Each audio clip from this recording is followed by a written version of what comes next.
Tuesday, April 12th, 2022, 5 p.m. So this hearing today is for public input on withdrawing not more than $78,313.86 from the Hopkinton School District Building Repair and Maintenance Fund for the following items.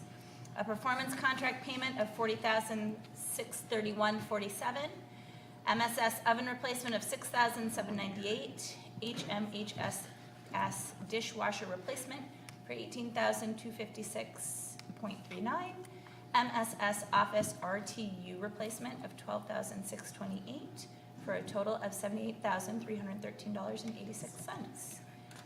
So we are opening this meeting for any public comment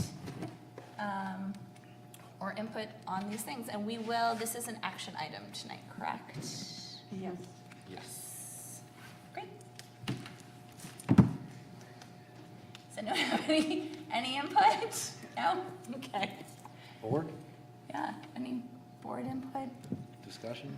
No, I mean, these are things that have been, it's worth noting, on the CIP for Michelle, I think for the most part, for a few years now, and have been working through like a quoting, requoting process, and we're really excited to be able to tick off some of these items. Is that an echo? Is that me? But basically to basically be able to improve some of the facilities at the schools. And so it's sort of the first in a long wave of things that we are always working on with Michelle's support, but also particularly this year. Thank you. What is the RTU replacement? So it's the cooling unit above on the roof. Oh, okay. Yeah, she'll go in there, but if you look at here, in that April 12th. Where's the oven replacement? That's just, That's in at the- Maple Street? just yeah, just Or in the food food service? materials, sorry. Oh, food service. Okay. Yeah, All and right. and the dishwasher is not one of your home units. That's why it's such a Yeah. bigger cost, because it's high-powered, pull down. Yeah. Okay, good. Yeah. Great. All right. Well, with no feedback, I think I'm going to go ahead. Yeah, make a motion. So I'm going to make a motion to withdraw not more than $78,313.86 from the Hopkinton School District Building Repair and Maintenance Fund for the following items: performance contract payment, MSS oven replacement, HMHS dishwasher replacement, and MSS office RTU replacement for, again, a total of $78,313.86. Second. So, Oh, if I can- so move. Oh, yeah, I made the motion. You get to move it. So, there we go. You guys are on top. I got this. All right, all in favor? Aye. Any opposed? All right, motion carries. So, technically, our second public hearing does not open until 5:30. It is 5:07. It's been posted for 5:30. So what I would like to do, if folks are open to this, is I'd love for us to have the discussion now. There's also an action item for this component. And so I would ask that we just don't vote on it until after 5:30 to give, if anyone is planning on coming here at 5:30, a chance to come and to speak to it. But we can at least have part of the conversation now. There's actually no action until May on this next one. Oh, okay. Yep. So we don't have an Okay. action. Uh, Okay. It's an action item regarding the use. At the May 10th meeting, which will now be May Great. 3rd. All right. Yeah, you can ask. Since we need to burn some time here. Yeah. So this item you just voted on, are those going to be pulled from the, what was reserved from the bond because they're qualifying, or is that just coming out of that fund, and not necessarily bond earmarked money? Sure. So what we just voted on was just to pull money from the CIP, from the maintenance trust. So money that's already been designated in there. Not necessarily including the bond money at this point. So we just basically gave the okay to pull money from the maintenance trust to use it. Do certain items need to be used for repair out of that CIP? I'm Yeah. No, I know, you go ahead. No, well, So there's already, go ahead. You talk. so, yeah, so there's already money that's being used there. This has been planned for, I think, a long time. And if you look at that doc that I showed you, Lauren, it's all stuff that's been in there, earmarked for 22, 23. So that's all there was a planned expenditure. The discussion we're about to have is looking at the surplus from the bond, and if we could expand that to look at other items on the CIP. So that's about what we're gonna talk about. But that's after this piece of it, and hopefully it'll all be part of the same fund. Yeah. I'm sure we'll have no problem burning up that bond money on an item that qualifies. I was just Yeah. curious if any of those items qualified, it would make sense Yeah. to then utilize in the Yeah. slot. Yeah, But yeah. I'm sure you can earmark something else. Yeah, yeah. And there's like and we'll talk through this, but there's like a body of work that needs to be done like semi-emergently, and these are the things that are like really need to happen no matter what, you know? Yeah. All right, so shall we roll right into Yeah. public hearing number 2, since we're on the topic? Let's do it. Okay, so we're opening this public hearing early. If anyone does come after, yes. I'm sorry, Yeah. did we scheduled the public hearing for 5:30 though? We did, So yeah. I guess my advice would be not to open the public Okay, hearing and just, keep it- since we're here having a conversation, we can just have a conversation and not Okay. make it a public hearing. Okay. Would it be a quorum since we're having a public, I think the purpose of, if you say a public hearing, the purpose is to have public comment? yeah, and so I guess, I just think it would be simpler not to have this billed as a Yeah. public I would- hearing. I Because would- some members of the public, I think that just might be a technically easier way to do it. Yeah, okay. So this is a public conversation. I would also even make a further recommendation, just close it, adjourn for 20, come back. Yeah. All right, even easier. Yeah. Sorry, guys, we're gonna adjourn for 20 minutes. This public hearing is closed. We will reopen at 5:30. And then I'll do a real introduce people, because I just launched Gotcha. right into It's the it. safest place. Okay. I'm gonna go get a mask really quick, because I have a runny nose.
launching into our second posted public hearing on Tuesday, April 12th, 5:30 PM.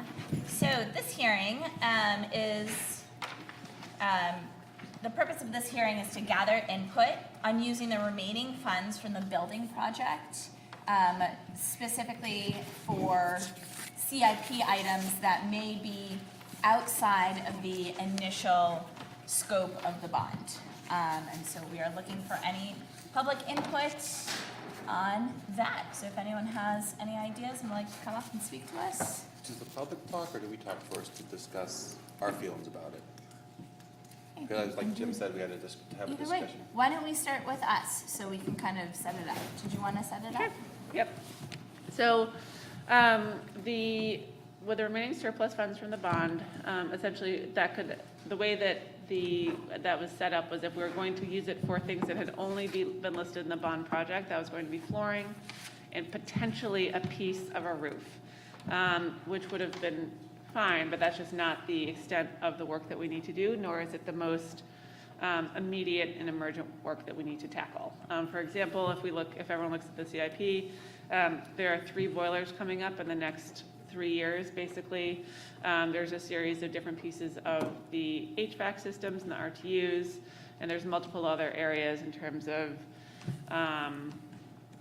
sound systems, upgrades to kitchens, sort of like things that were on there that weren't contemplated as part of the building project. And so what we would like to do is, given that we're doing a lot of long-term planning with regards to the CIP, really think about what are the things that we need to do that we could use the surplus from the building project to help sort of offset and level out those costs over time, since we have the funding available to us. And that could and will almost definitely still include getting all of the flooring upgraded. We're not going to ignore that, but really thinking about what is the best way to use the funds in a way that helps us take care of what we need to do now and also be financially smart about what we need to do. Is there anything else you'd say? I think that covers it. And, the idea of trying to project out what we would need to raise, this would help make those first 3 years a little leaner in terms of what we would need to ask for in a warrant. So from the building from the building committee, they were in support of using for deferred maintenance and whatnot. Yeah. What they didn't want to see it go towards like a new Right. like air conditioning system. That's something we Yeah. need to plan for down the road. We have recommendations for that. Yeah. But they want to make sure it's towards deferred maintenance, because what Yeah. the town voted for is strictly deferred maintenance, not new projects and stuff. Does that was the direction? Okay. Yeah. All right. And also, it's an important note for the timeline of this money is by the end of next summer. So Yeah. Yep. there's more of a timeline comparative to our trust funds. Yeah. And I don't want to squabble over words, but I think we can drop the deferred maintenance part. At this point, it's just maintenance. Yeah. Because these are not things that we've held off on. These are things that need to be done, and the time has come. Yeah. That's a good point. Yeah.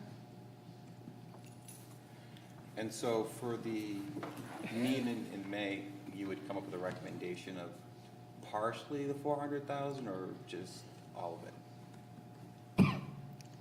I think Goal we would come be up, to get as close it. to the 400,000 Yeah. as possible. Yeah. So that it is established sooner rather than later. Yeah. yeah. Because then that will allow our next steps for the planning. Okay, so you guys will submit a recommendation to us? Yeah. Okay. And and it's worth noting, we have the publicly accessible CIP. Rob has done a bunch of work, and we can make public that probably for the next meeting for May, but looking at how to collapse that into a more user-friendly format that we would want this group to discuss and also have accessible publicly, that would tee up that conversation and be able to show how that would be used. Yep. Perfect.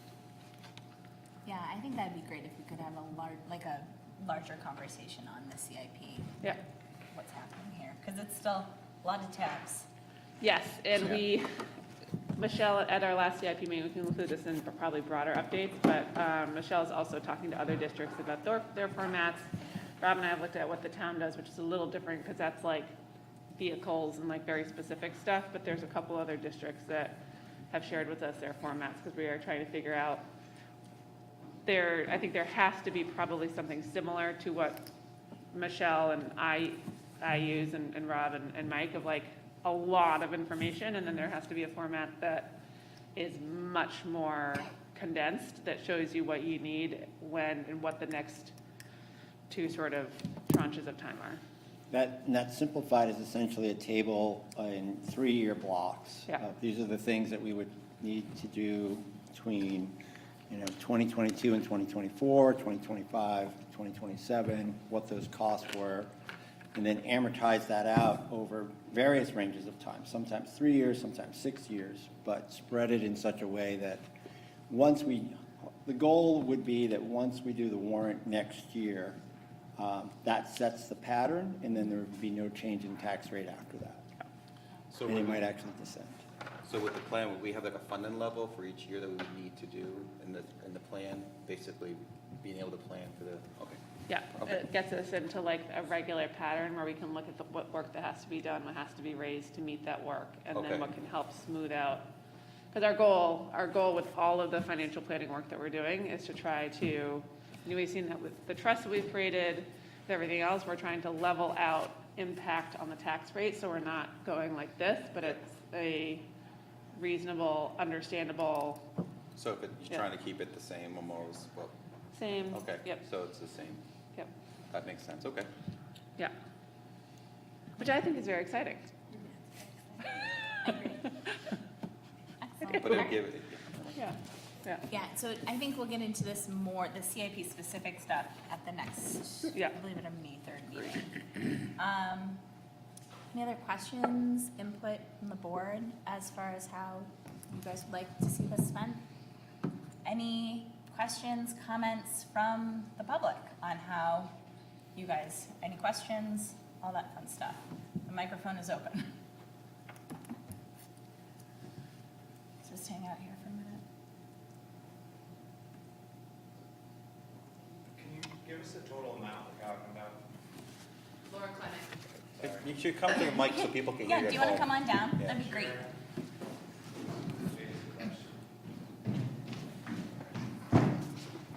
Lauren Clement, 86 Maple Street. Can you give us the full total of the remainder of the bond Yep. balance? So, I think it's 406. It's 406. it's approximately 406,000. But I do want to preface just one thing, in that we set aside $90,000 for the classroom audio system, which is currently out to RFP. And if that comes in higher than 90, we will need some of the 406 to make that happen. So it might not be 406 that we actually can use. And I think beginning of May is when that RFP is due back in. So we'll know more in the next couple weeks. Yeah. And that was part of the original. It was bond. part of the original, yeah. Yep. That has to stay in there. All right. Any other questions, comments? Yeah, yeah.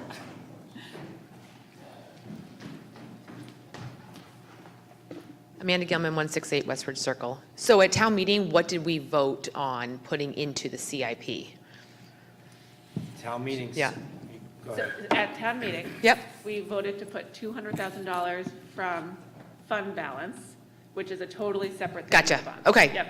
Had nothing to do with this Had 406. nothing to do with this. Yep, This is okay. separate, so that's basically like, yeah. Yeah, fund this is the balance remainder, and then offset. this money has stipulation on it because it's bond money. Yeah. Has to be spent by, It has to be spent by, May, I think we May. said May. yeah, okay, yeah. perfect, thank you.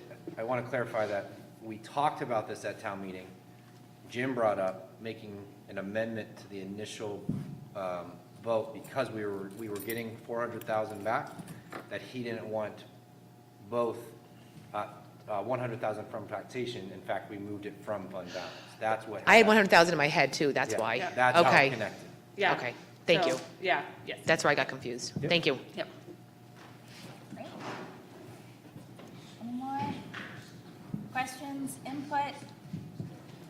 Nothing? Bueller? No? All right. Well, thank you guys for your questions and feedback. We will be discussing this further at the next school board meeting on May 3rd, and we are going to close this public hearing. All right. going non-public now? We have to open the next and go through, we're gonna go through a couple things. Okay, gotcha. All right, so we're going to now welcome everyone to the school board, regular school board meeting for Tuesday, April 12th, 5:30, it's 5:40 p.m. that we're starting today because we had a exciting double book. I am joined here today with Jim O'Brien, Dulcie LaPoma, Norm Krupel, Rob Nato, myself, Andrea Folsom. We also have Superintendent Mike Flynn, Business Administrator Michelle Clark, and all-around awesome person, Jody Condon. And I believe Max will be joining us after baseball. And Juliet is unable to join us today. So, we can all stand for Pledge of Allegiance. Jim, since you're closest, you can kick us off. All right. I pledge allegiance to the flag of the United States of America and to the republic for which it stands, one nation, under God, indivisible, with liberty and justice for all.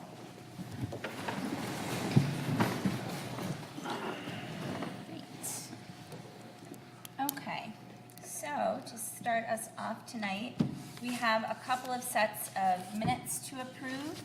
So we first have a set of regular meeting and reorganization minutes from March 22nd. Is there a motion to approve these minutes? So moved. Second. Okay, any discussion? Seeing none? All right, all in favor? Aye. Any opposed? Motion carries. And then we have two sets of non-public minutes. Can we approve those both together, or do I need to do them So separately? I just wanted, before you approve, I want to make sure, Jim, I captured those appropriately, because there was discussion about one being open and one not be. Yeah. I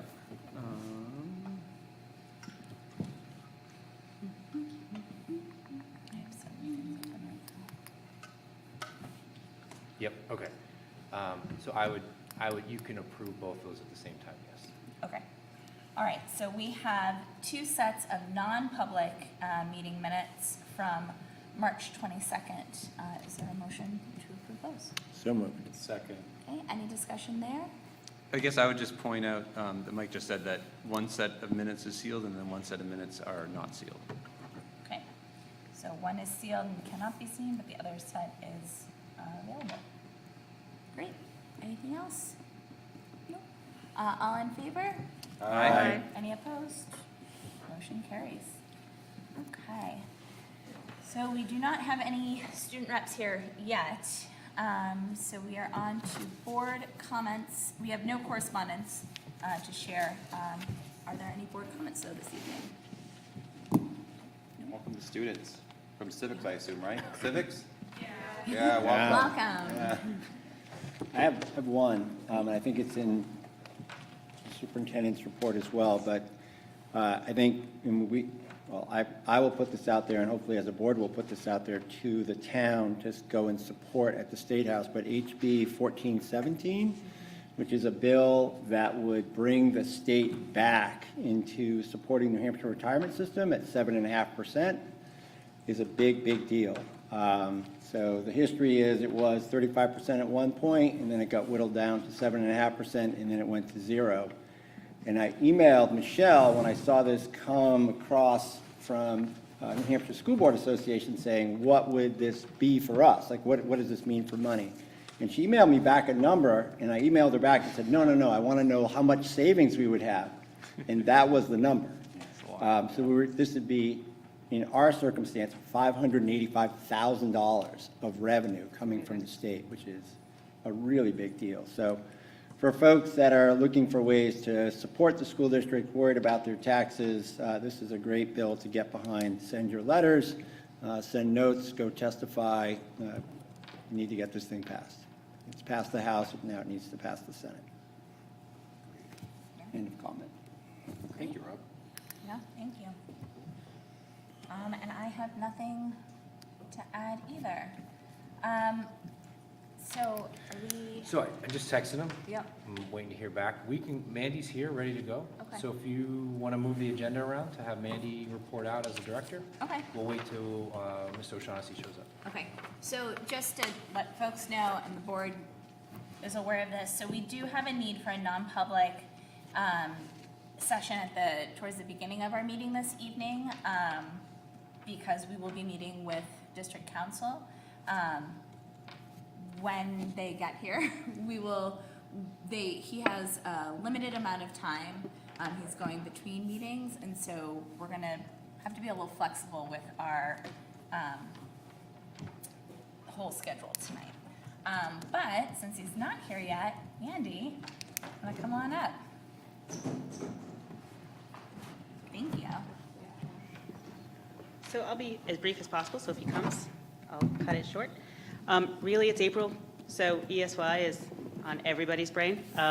So what we did this year is we're going to have 3 weeks of ESY, so it'll begin July 5th and the 21st of July.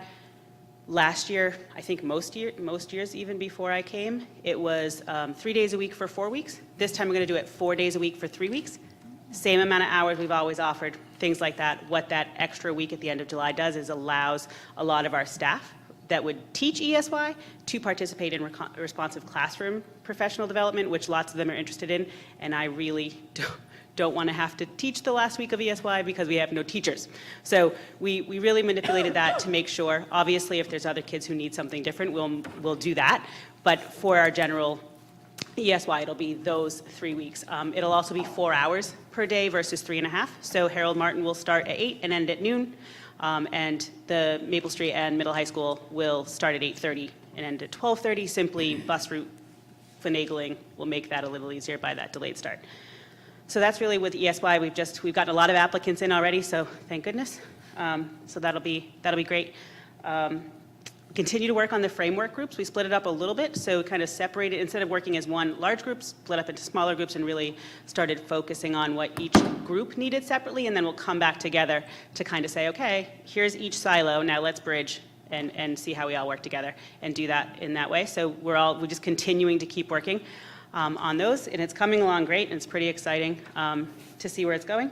Part of those discussions from that framework then allowed me to think about adding in like a pre-referral type scenario. And really, it's stuff that's already happening. It's just naming it something and then having documents to go along with it. It's things that were already going on. So if our teachers were concerned, oh, I think I need to do a special education referral, and this is from teachers, I want to be clear on that. It allows us to come together as one group, document all the data we have, ask questions we might have, because a teacher might say, oh, I want to refer, and then we're coming to the table to say, yeah, but we need all this other information first. We're going to have that conversation then, make sure we have that, make sure we've done the RTI, make sure we've done all those things, and then we move to special ed referral from there. But it's also removing some of the subjectiveness that can come with it. So on the document, it's clear, we have this evidence, and this evidence, and if you don't have enough, we're not moving. And it's documented evidence versus subjective, so, or what could be seen as subjective.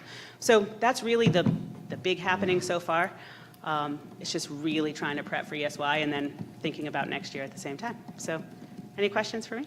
So our staffing level for ESY looks, It's a good start. They were just posted at the end of last week, so it is already a better start than last year, so that gives me lots of hope, because I don't want to work as much as I did last year. Not that I didn't enjoy it, but Yep. I need to do my work. So it's really exciting to see the names coming in each day. Every day I've gotten a new round, so it's good. We should be okay, but we'll know more soon. Are there more I think that's my questions? hook right there. Questions? All right. I had, Yeah. I had Nope. a question. It's okay. How many kids usually participate in ESY stands for end of school year? Extended Or school year. Extended school year. Mhm. So historically, I don't know what the numbers were before. I have to go back. I always have to look them up because I wasn't here. Yeah. And my first one here was remote. So that was a little different. But gosh, I would say, if I'm guessing without going back to my official numbers, anywhere between 85 and 95 between all 3 buildings. Okay, But again, I could be off. I just have to go back to my numbers, but I can get those. great. Thank you. Thank you. All right. All right.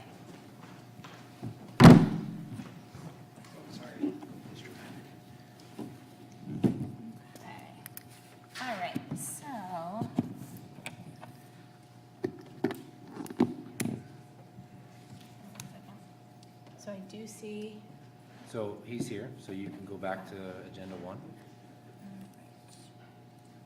and make a motion, RSA 91A:3 to C. so C is for reputation, L is for Legal. Legal, legal. both. Thank you. Okay, so seeing as we have our counsel here, I apologize to everyone who did come tonight. This is not, we generally don't have to do this, but I am right now going to ask for a motion to go into non-public. I believe that, and it's going to be under RSA 91A:3 to C for reputation and L for legal. And this is a roll call vote because we're going into non-public. So moved? Second. Okay, any discussion? Okay, Jim is an aye. Dulcie, yes? Norm, yes? Rob, yes? Andrea, yes. All right, so we We'll will. relocate, you guys can stay. Yes, We'll relocate. everyone can stay. We should be back shortly. Whenever we're.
right, thank you everyone for your patience. So coming out of non-public, do we have a motion to come out of our non-public meeting? So moved. Second? Okay. Any discussion? All in favor? Aye. Any opposed? Okay, that motion carries. And then, is there a motion to seal the minutes of our non-public meeting under RSA 91A:3-2C for reputation? So moved. Second. Okay, any discussion? No? All in favor? Aye. Any opposed? Great. All right, and so we are reopening our regular school board meeting on Tuesday, April 12th. Welcome, everyone. This is exciting. We leave for a little while, and then a lot of people come up. So thank you so much for your patience. We apologize. We are going to skip ahead to student recognition because we've got some students here. Thank you. So it's been one of our themes this year. We've been trying to bring as many students as possible to recognize their accomplishments, what they do. We've gone from the library to athletics. I know we have robotics coming up. And there's a couple interesting recognitions tonight. Dan, are you prepared to talk tonight? Sure. All right, great. Because, and the coaches, whoever we want to invite up. But we're going to start with the Alpine Nordic. And I still messed it up the entire year. I've been corrected on who does what, so I don't want to mess it up. So Dan, if you do you mind stepping up and recognizing the Alpine Nordic? Sure. Well, there are two different teams. Yeah.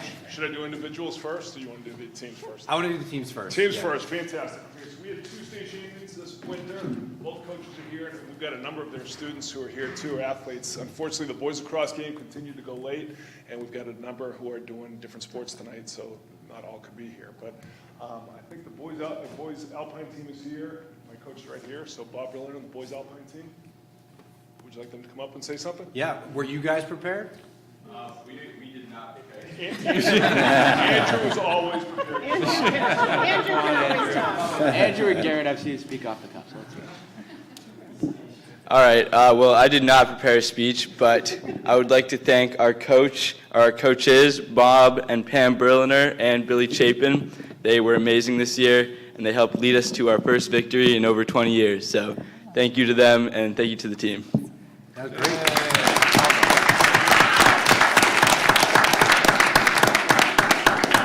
I feel like you were prepared.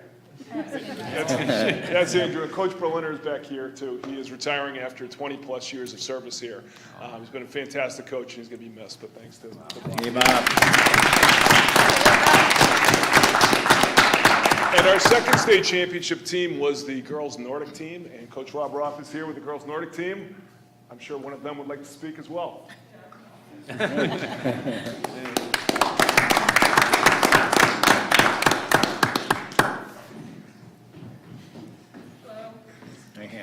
So I also didn't prepare a speech. Francie Trafton was going to talk on our behalf, but the entire girls lacrosse team, which is like half of our varsity team, couldn't be here because they're at a game.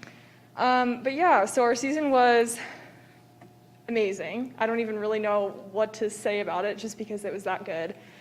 We started off by winning both series races, which for those of you who don't know are kind of like every team in the state, including some private schools, compete at these two races. One of them is classic and one of them is skate. And so we won both, which I don't know if we ever done before, which was probably the highlight for me. And then we also went on to win the state championship, and we had a ton of people qualify for both U16s and Eastern High School championships. The girls' Team New Hampshire was made up of, I think it was like a quarter Hopkinton people, which it's kind of unheard of. And overall, I think the team dynamic was just the best it could have been, and it was a great team to be part of. So thank you to both of our coaches who made everything possible, waxing skis, that kind of thing. Thanks to Dan Reserve for organizing everything. And yeah, I don't really know what else to say. Nailed it. Congratulations.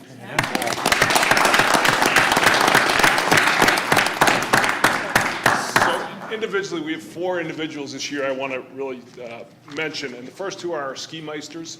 Ski Meister is a combination of Alpine and Nordic, and these kids did both, and they were the champion in the entire state for both. So I think they're both here. Will Chapin, Will Chapin is right here on the right side. And right next to Will is Clara Locke on the girls' side.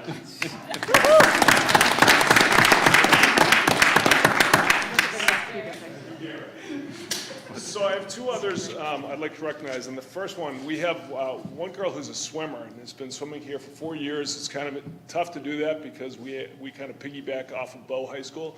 I call ourselves the Lampreys. We're like, swimming along with the shark over there, and we've got hers doing this. And I'm going to kind of embarrass her. She had some things that her mom had written, but she didn't make awards night, so I'm going to pick her out right now. And she's going to receive a 4-year varsity letter for swimming for Kaylee Stockwell.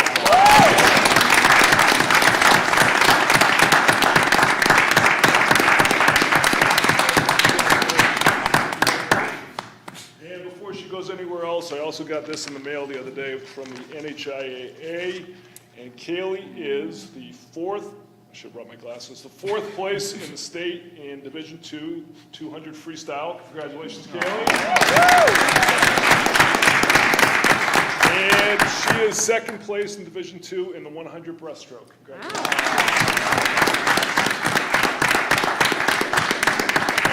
She'll be going to Fairfield University in the fall to study nursing.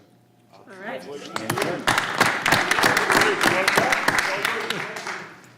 Thank you for all this recognition. It's been a great 4 years representing Hopkinton High School, and thank you to Mr. Mazzo for letting me swim, and thank you guys for this opportunity.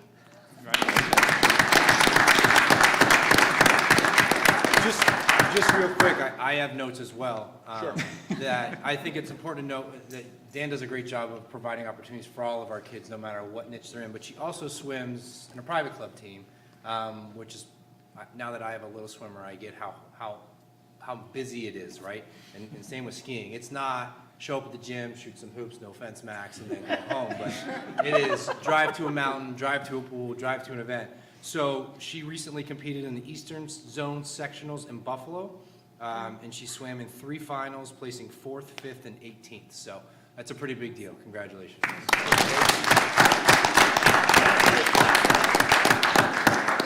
And our last one also went to the gym and shot hoops, but he really did even beyond that. So we have had, I believe, 3 basketball players of the division in our division since I've been here. This is the first time we've had the player of the year in all divisions in boys basketball. Pretty unbelievable honor. Brendan Elrick's been a team captain for 2 years, I believe, Brendan. He stands out in the crowd, as you'll see, but he's been a pleasure to watch and really just competed with basketball and did a fantastic job. He is going to be going next year. He's going to be a Golden Knight. Is that right? Over at Clarkson University. He'll be a Golden Knight, and he's going to play basketball there, and he's majoring in engineering. So congratulations to Brendan Elrick.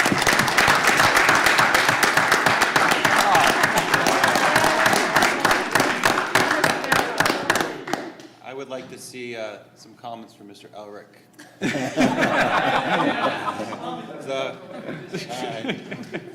I really just wanted to see how tall you are. Stand next to Dan. There you go. He's got me. Thank you.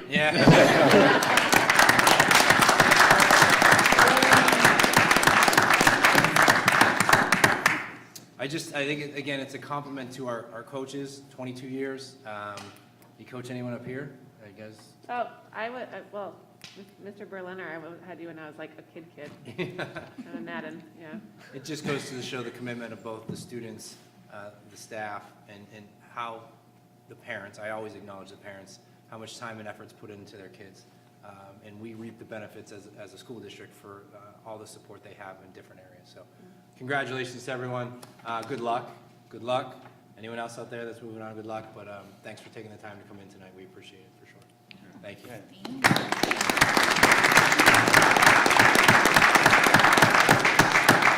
I'm sure you don't want to stick around for more business, so if you want to go ahead, go ahead. You're welcome to stay, but you don't have to. It's more exciting here.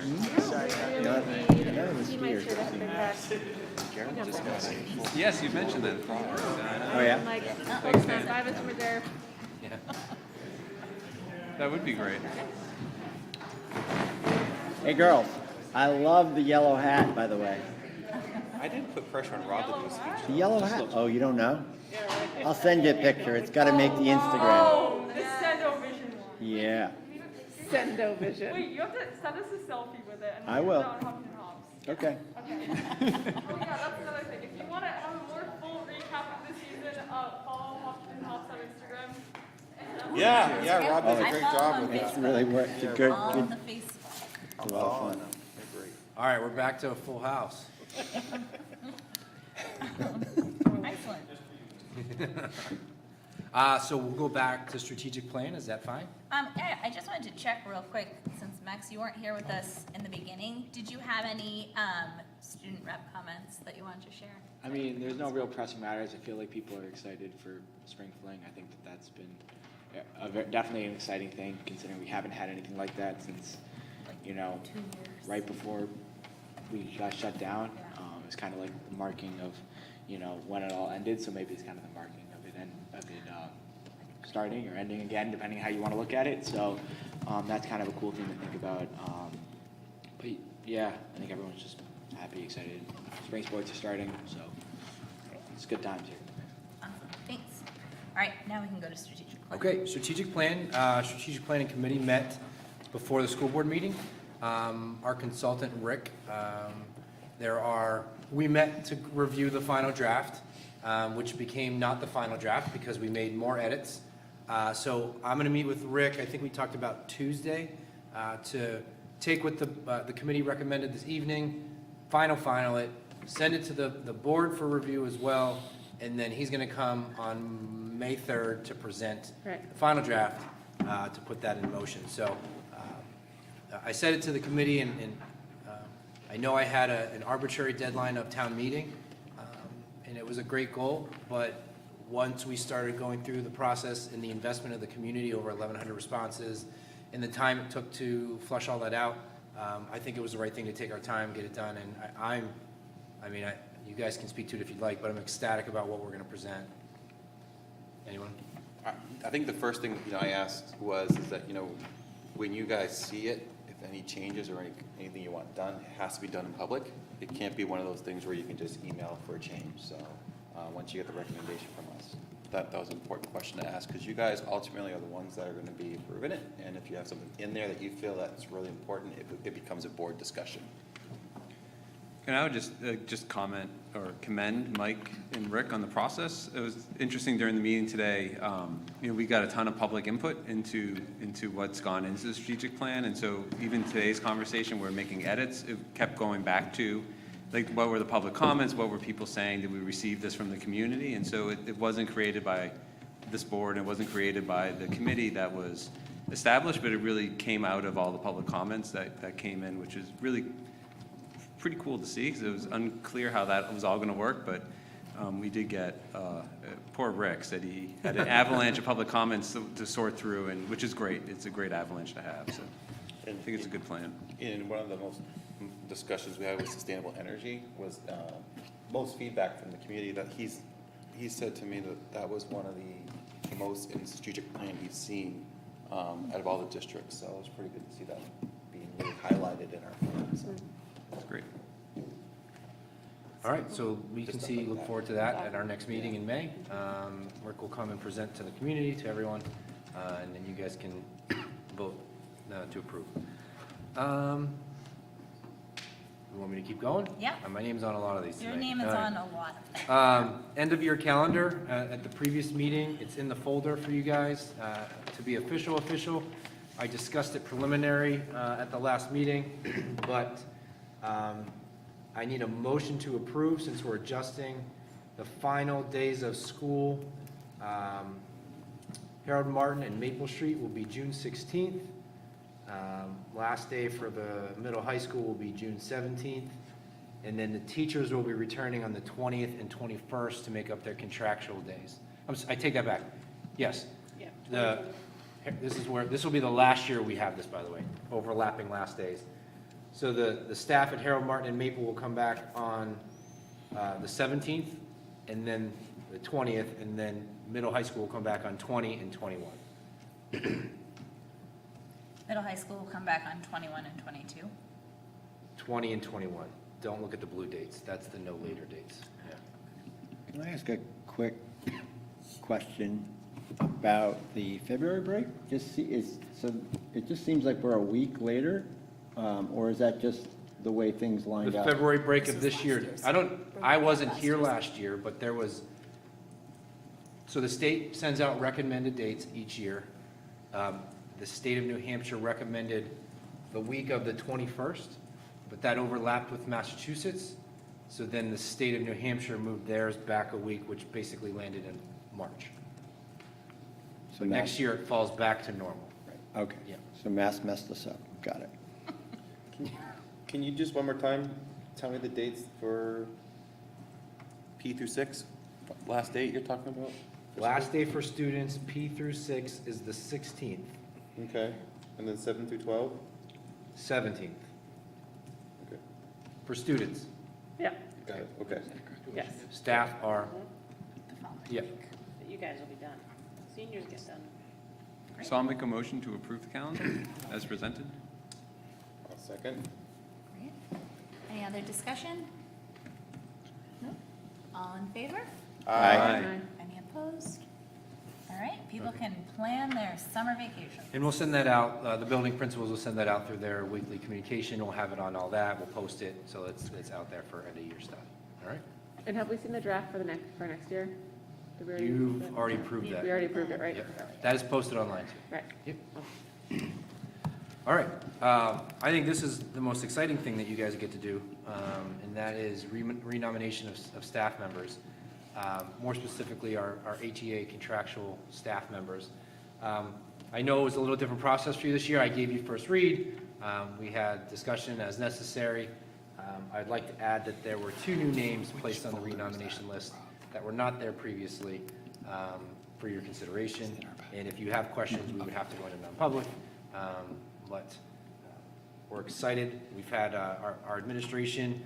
I know my new theme is bumping up all the timelines, so all of our recertifications have already been done and submitted to the state. So those people have been able to buy back into their license, so to speak. So we're in great shape for moving forward. So I would ask for a motion to approve the professional staff unless you have questions or comments. Any questions? Just 2 minutes, just want to see something real quick.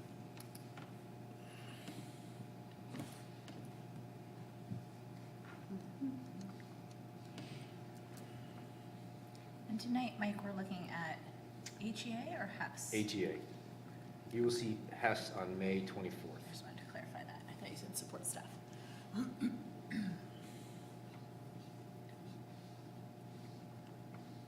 right. Good? Yep. We're good? Okay. All right. So I'll make a motion to approve the slate as presented. So moved. Second? Okay.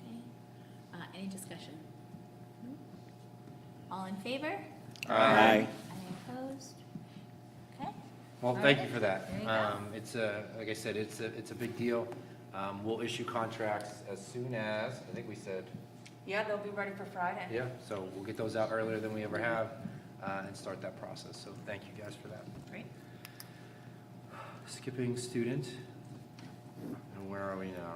HMHS assistant principal. Okay, HMHS assistant principal. So we were, this is, it'll be funny how this plays out, but we were notified earlier this year that Ms. Gagnon was going to pursue other opportunities in her career, and that the time of her 10 years of HMHS assistant principal was going to be coming to an end. So Mr. Kelly, I guess this is a compliment, probably led one of the most extensive assistant principal searches I've ever heard of. It was more in-depth than I think the superintendent search at some points. But just to discuss that process and how valuable, or what Mr. Kelly put into it, he solicited information from the community on qualities. We had 41 people apply for the job. From that, the screening committee screened it down, and then you interviewed 7, I believe, is that right? Interviewed 7. At that point, that committee sends 3 to the SAU. The SAU, our team, then interviews those 3 without discussing the building committee, so that it's separated. They send them over unranked, all that. we interview from SAU lens to different questions, and then after we're done, I speak again with Mr. Kelly to discuss what we thought about the candidates. I'd have to say I've been a part of probably 8 or 9 assistant principal searches, and it's a challenging position. I've always said it's the hardest administrative position. Not that it gets easier as you get higher, but it's the hardest because majority of the time it's student conflict, student issues, parent conflict, teachers. There's a lot that you learn in that role that is valuable for whatever path you take, but it is one of the harder ones. What I found interesting is it was pretty clear for us. It was me, Michelle, and Mandy. There was not a lot of deliberation. And then when we spoke to Mr. Kelly, it was pretty clear from their interview that Jake was, without a question, the candidate that HMHS should hire. That's pretty impressive. Coming out of a pool of 41 people to rise that high and not leave a doubt in people's minds, I think we have a great person to follow, Ms. Gagnon. She has left pretty big shoes to fill. That's not a secret.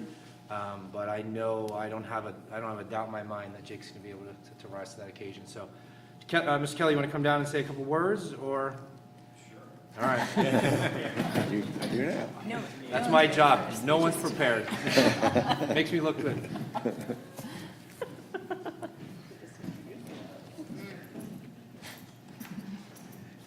Thank you, Mr. Superintendent. No, with change comes some loss, right? We've talked about those kind of things before. I think it's unheard of in almost every district that I know of that you have a working relationship between a principal and assistant principal for a decade. Very fortunate to have had her come on board 10 years ago and work for this length of time. I think Rebecca and I have learned a lot from each other and worked really, really well together. And I look forward to seeing what she's able to do in her next step of the career, so I won't take your thunder. How's that sound?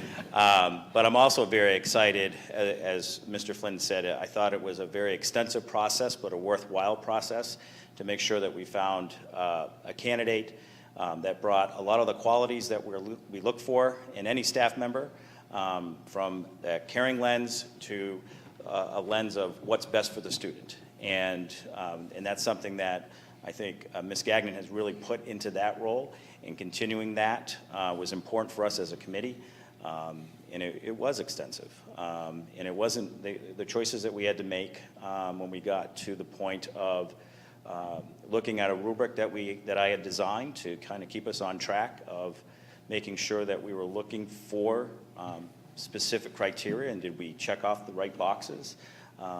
The committee really did a great job in helping me make that decision and bring 3 candidates forward to the superintendent, and now a final candidate in front of the board this evening. And I'm very excited to bring Mr. Jacob Morrill to the Hopkinton School District. He's currently at Ware Meadow. And when I started to do our background checks and calling his principal that he works under right now, and then a committee member who also helped with those screening calls, hands down, I knew we had the right candidate. I can't say enough of the nice things that were said about Mr. Merrill. I don't want to embarrass him here on his first night in the district, but I know we're getting a very, very good candidate. So I'm excited to have this confirmation tonight and to get to work as the school year ends. And I have an entry plan for him that I've shared, so we'll talk more about that as we get him used to our district, get his feet wet, and we'll be scheduling some times where he's able to shadow and work with Rebecca so she can kind of show him the ropes, so to speak, and what Hopkinton's all about. So I don't know what your next step is here at this point, but Jake's going to come down. I told him great. not to prepare anything either. Great. But then if the board wants to say anything, so Jake, sure. why don't So you head? Yeah. Jacob, you want to come down? I want to just introduce you to Mr. Moore.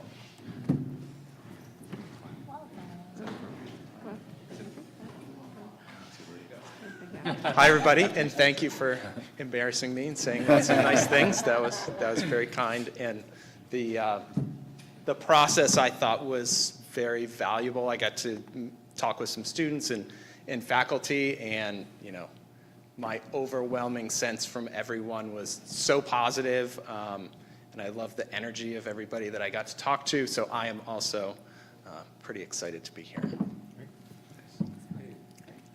Any questions? Thank you. You got big shoes to fill. That is what I've heard. Well, I just want to welcome you. We're really Thank you. excited. You know, of course, we're sad to be saying goodbye to Becca in this role, but we're so, you know, similarly, I've heard nothing but glowing reviews, and so I'm really excited to see, you know, what you bring to Hopkinton. Thank you. I'm sure it'll be great. So Yeah. welcome. Thanks, everybody. Thank you. So I would add, just one more point, in your folder is the nomination sheet form with all the details, as well as the resume, if you have any questions later. But I would ask for a motion to approve Jake to start July 1st as the assistant principal. I will make that motion. I'll second. Is there any discussion? No? Welcome. All right, all in favor? Aye. Any opposed? Great. You're in.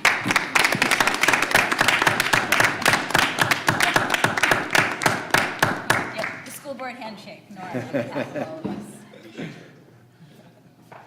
Excellent. Okay. Now, talk about exciting. This has been a long process, but more specifically, from October, when you first heard administration come to you and speak about the value of they saw in the possibility of a director of curriculum, instruction, assessment, professional development, all these things that go into this type of role.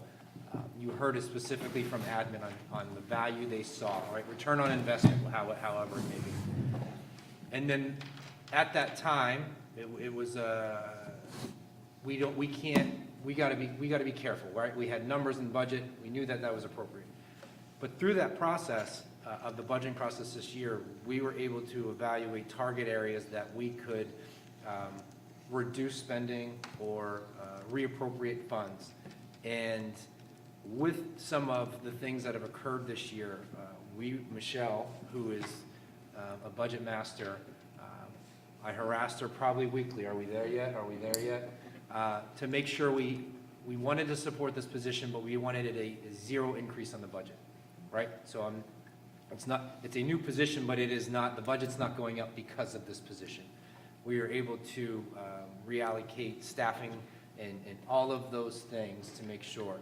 And the powerful moment for me was actually tonight when the final strategic planning report came out, and through the community feedback, the staff feedback, it was pretty evident that a curriculum person was an important piece, not just for admin or the staff, but the community. When you have people that are able to identify areas of improvement, not just from my mouth, but through other avenues, that shows you the next level that Hopkinton can take. Now, I've said this position's probably going to be the hardest one in the district. We're talking about curriculum development, aligning pre-K to 12, visible documents that parents are able to see. We're talking about actual diving down into our data in this district.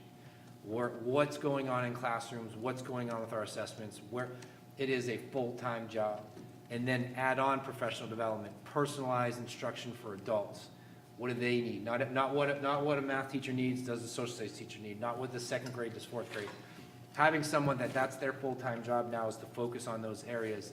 You're gonna see, I know the return of this, you'll see significant growth in that. Now, I alluded to earlier that Rebecca had let us know in January that she was not gonna return. What was interesting is this didn't come to fruition until about 2-3 weeks ago after town meeting, that Michelle's like, okay, she gave me the go-ahead that she felt great about the numbers, so to speak. And what I found interesting is Becca had several people contact her in regards to other jobs, other possibilities. And She knew things were floating out there because we have leadership meetings and we talk about what can happen, what can't happen. And not that I don't know if we prevented her from applying, but I know that she was so committed to this community. It's pretty impressive. As Chris said, a decade. So what we did is, and as I've told everyone in this district, and more specifically Becca, you're not guaranteed anything here. Just because you've been here the longest doesn't mean you get the next step. We open it up and we interview all the candidates, and as Jake saw, the best one will come to the top. So we opened this up. We had 18 applicants. First level of the committee was Chris, along with Bill and Amy and Matt and several teachers. They screened in 7, I think it was 6 or 7, 6. Same process. They had 3. They sent 3 to SAU, unordered, all that type of stuff. And then myself, Michelle, Mandy, and Andrea, who was represented from the school board because it's an SAU level, interviewed these candidates. And you can correct me if I'm wrong, but again, same thing. Really not a lot of doubt after those interviews were over.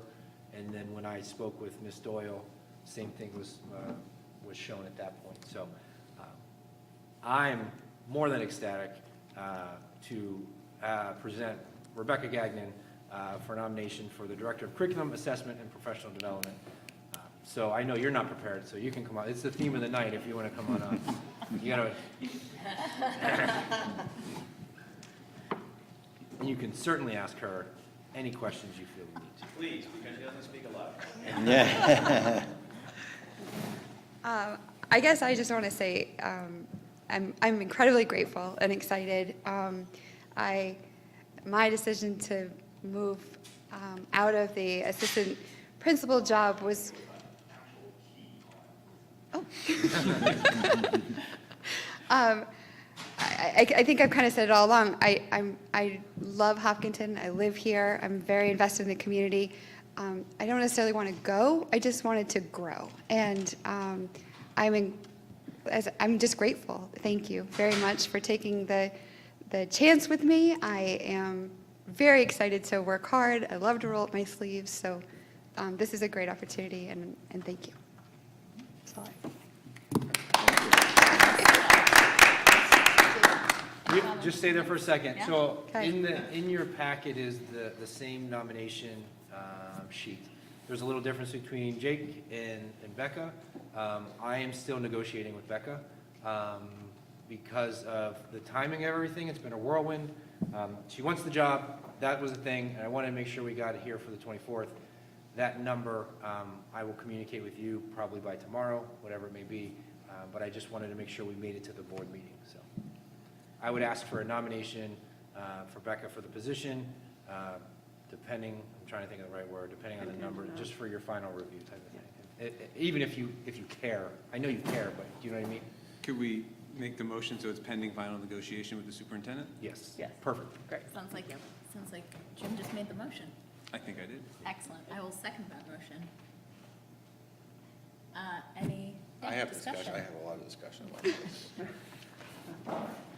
So I was very upset when I heard you weren't coming back as assistant principal, and I kept telling myself, well, I haven't seen it noticed to the board.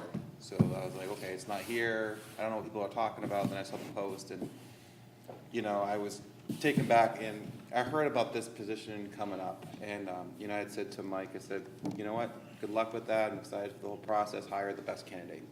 Flat out told him that, because it's an important position that I know this district has for a long time, and we definitely need it, and it's something that's been advocated for years.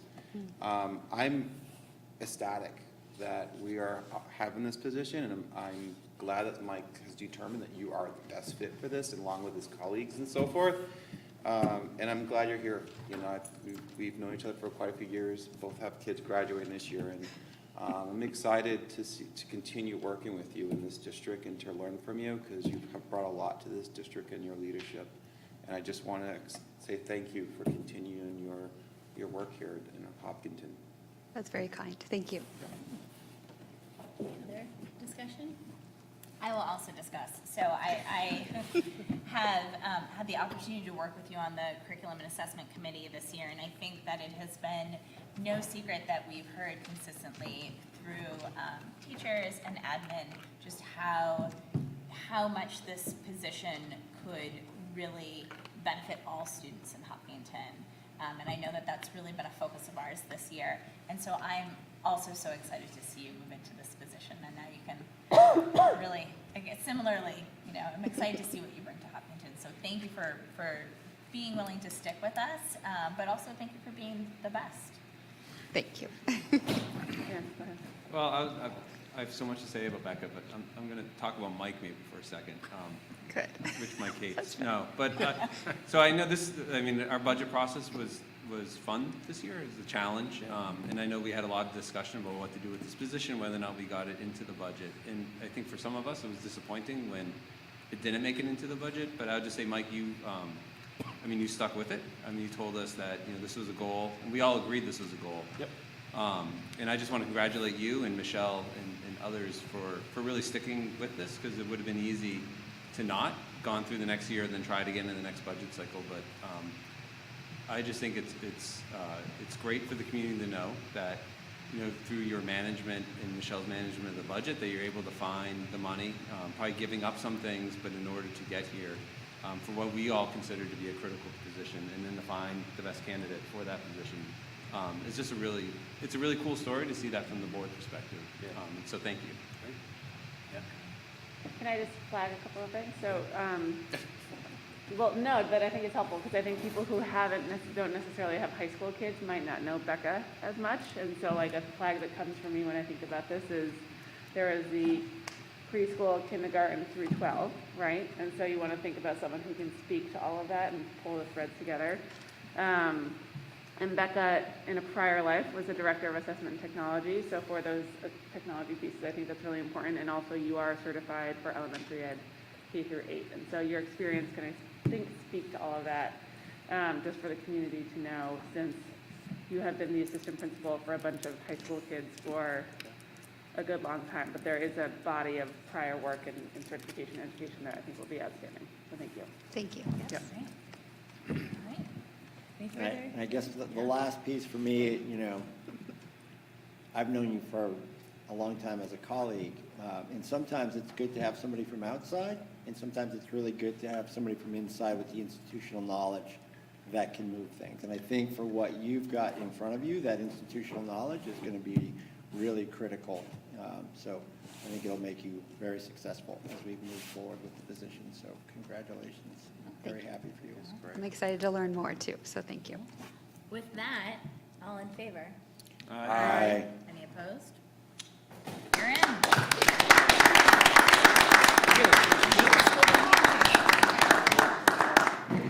Is that British baking show? The handshake? Yes. Exactly. Hollywood. COVID tune in. Jerome Paul. Yes, really. All right, excellent. With that, I'm gonna kick all of you out, go home. You gotta come back Oh, early. yes, Go. you can. Unless you wanna talk about policy for any reason. feel Chris free. obviously wants to talk about policy. No, I'm just kidding. You can go ahead. No, we're good. Go ahead.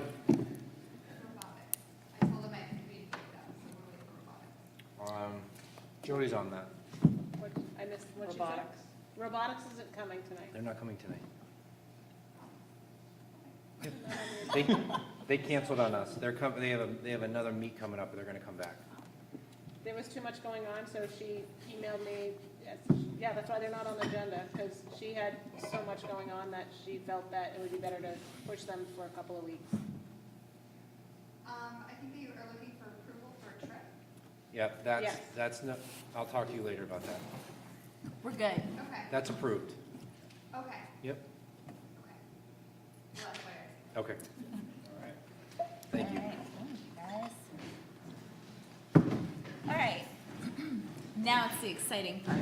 Yeah. Policy. You said it. Short list tonight. It is a short list. But there's one non-mentioned one, yes, for a pre-read, right? Did I Yes, catch that? yes. So I think I'm going to go through policy per normal, and then we do have one additional, we're calling it a pre-read, so it's not on the current policy flow. So just to note for you all, JICC student conduct on school buses and the rules that go with it, we are kicking that to excuse me, a future meeting, I think the May 3rd meeting, actually, because that one wasn't quite ready yet for a first read. Other first reads we have tonight, we have DKC, which are expense reimbursements, and this is a policy that we already had on the books.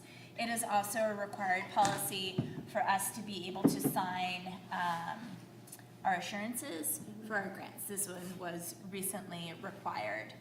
So we already had it. It was adopted and last looked at in 2006, and so we took another look at it. There are no substantial changes. This is expenses you're talking about? Expense reimbursements, yep, DKC. Got a question? Yep. So mileage payment shall be made at the rate currently approved by the board. What is the current rate right now? We always use the IRS rate. That's what Yep. I would, So yeah, I we- mean, that's what we use for work and for any other job. Should we make it clear in there that it's IRS rate? Because, I mean, a board could just determine to change that and not have it be clear what we're currently using, or is it just leave it? What do you guys think? I mean, my company does it by the IRS rate. Yeah, I and think it's a- standard to go by IRS Yeah, rate. but It feels should like if we it did something less, we'd have to come up with a pretty good justification. Yeah. Should it be in there saying IRS rate? All right. An IRS rate is flexible enough for, like, for example, like the massive swing over the last 6 weeks? No, but they Mileage recalculate it every year. reimbursement, Is it- So they'll take that into account on an Okay. annual basis, so it It's doesn't. annualized, it's not? Yes, Okay. it's annualized. It won't Well, and fluctuate. actually, sometimes, I wouldn't be Yeah, surprised if it there's goes up. Iris. In like July, Get you because right. there's been years where it's the abnormal thing, where they look at it again because of the gas prices. Okay, yep. Yeah, I would just, I don't know how many of our employees are traveling that much, but yeah, I'm Okay. I'm happy to do whatever, yeah. So we can update it to mileage payment shall be made at the current IRS rate. IRS issue standard mileage rates, yeah, okay, yeah, something. Yeah, I think that's good. Okay. Yeah, that's good, thank you. Super dupes. The next one is IKE, which is promotion and retention of students. Again, this was something that was adopted prior to 2007. It's a pretty straightforward policy that just says that the rules for promotion and retention of students will be published in the parent-student handbook. And I know that our principals have looked at it. This is usually, the biggest issue with this is whether or not a kiddo is going to go into kindergarten. And so, especially in light of the pandemic, I know that there has been concern by parents wanting to make sure that their kids are ready to go. And so this really just helps ensure that we are really clear as to what our rules are for either retaining a student for an additional year in preschool or having them move forward kind of on the typical track. So this is in here for a first read as well. So those are our only two first reads tonight. We do have some final reads and some notes. So 3 final reads that we have looked at throughout the regular process were BDE, committees and delegates. Those are specific to the board. BDF, advisory committees to the board. And you'll recall that both of those, we updated the language to reflect that these committees, because they're board level committees, must be in compliance with RSA 91A. We also have a policy EEAF, which is special use of school buses. Are there any questions on those 3? Those 3 we've looked at a couple of times, 3 times to be exact. Okay, super. So the next one, I guess just of note, IJK, which was specific to choosing and utilizing movies and videos, which is, it's almost funny that we use videos anymore because I don't think anyone has a VCR. Actually, I do. But in having further discussions with our professionals, specifically the library media specialists, and looking at the language of this policy, and then also looking at policies that we already have in place, IJ and IJL, they really felt that this policy the material in there is already covered and covered better by policies IJ and IJL. And so putting in an additional policy was really not necessary. And the last thing we want to do, we have a lot of policies as it is, and we want to make sure that our policies are high quality and necessary. This is not a required policy, and so at this point, it's the policy committee's recommendation that we just let go of this policy. It's not one that we had.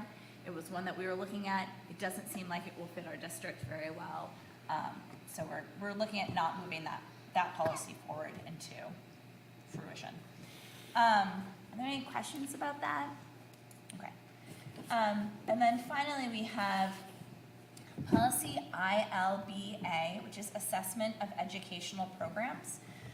This policy, we are asking the board if we can waive the standard 3 reads and moving this directly into a final read tonight. This is a policy that we already had. Again, we already had it on the books. We did make some changes to this policy. Those changes really come in the first paragraph. And these, basically what we've said is that we will include in writing recommended procedures regarding assessments, how assessments are proctored, how they are given, what kids have access to, that we will put in writing a recommended procedure for all of these things. And so the reason that this policy came up is that this is required, really a required piece through the Department of Education for making sure that our testing procedures are up to standards. This Is there puts us in anything else? compliance. Yep. So they recommended, through our SAT process that just occurred, they recommended having a policy in place. So we spoke with the state, they recommended some language, that's what it is. This puts us in compliance right away, rather than waiting until later, and then I can submit it back to the state that we are in compliance. Okay. Are there any questions on that one? No? Okay. Excellent. So, Yeah. just a heads up, we have to make a motion skipping. We have to make a motion to allow us to skip, no, we don't have to, the reading? No, we I think we just have just- to, Okay, so you don't have to do a motion? No. Skip, okay, I did, no, we're just, I'm having a flashback. if you were to say, no, I don't want you to skip the read. Yeah, then no, it I would thought, just be I more thought of a in the past we had to conversation. do a motion to skip the 2 reads, then we did the motion, but I'm just making sure that Yeah. we're all in compliance, it's fine. All right. That's great. So if there are no other questions, then I make a motion for the final read policy slate as presented to be approved. So moved. Second. Okay. Any discussion? Nope. Hearing none. All in favor? Aye. Any opposed? All right. Thank you guys very much. And can I talk about the Oh, sustainability? yes, I'm sorry. Now that we have gone through our current policies, Chelsea's going to cue us in on an upcoming policy that we want Yes. to get people to think about. So what we're here to do a pre-read presentation of tonight is our sustainable energy policy. And so there's 2 shortcuts actually in the board folder. One which is the draft of the actual renewable energy commitment policy, and the second is a draft of related language that's still in draft form from the strategic plan around sustainability.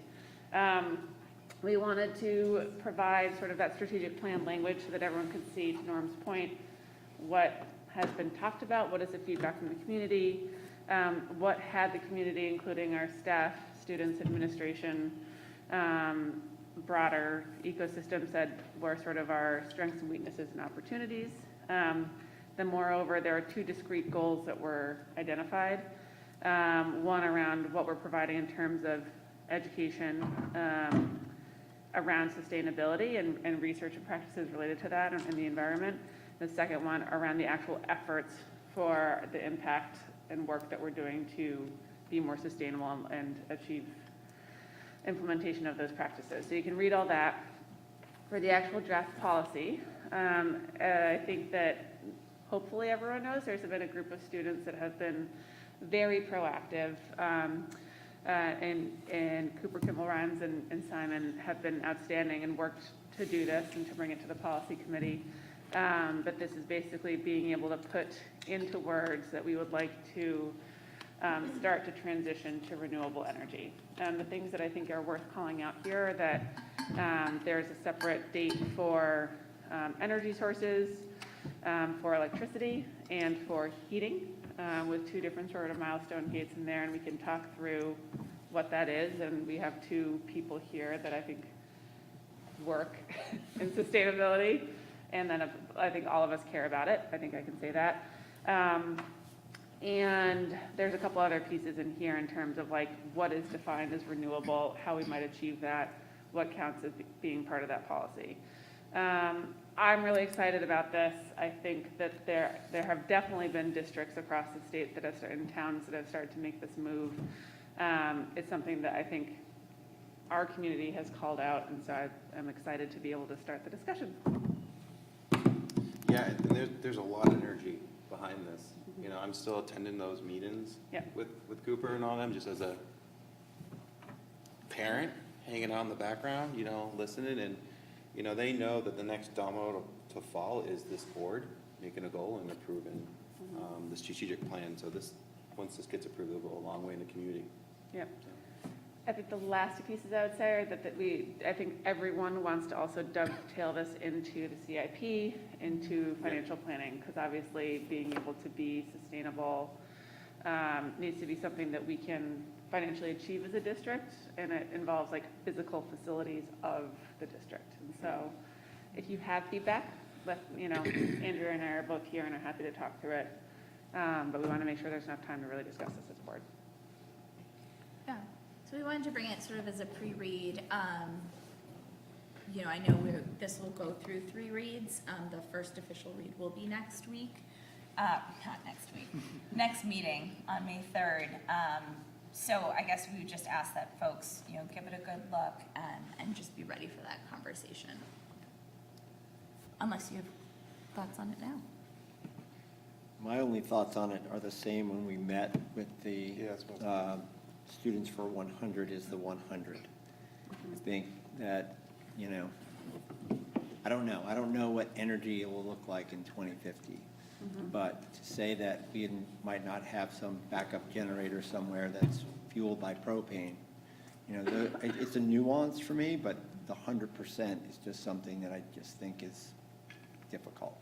I know the intent is, but the pragmatic reality and what we don't know is hard to muster. So I don't want to set us up where we've got a community driving us for that. I think we also need to be pragmatic about this transition in a realistic way. So. Yep.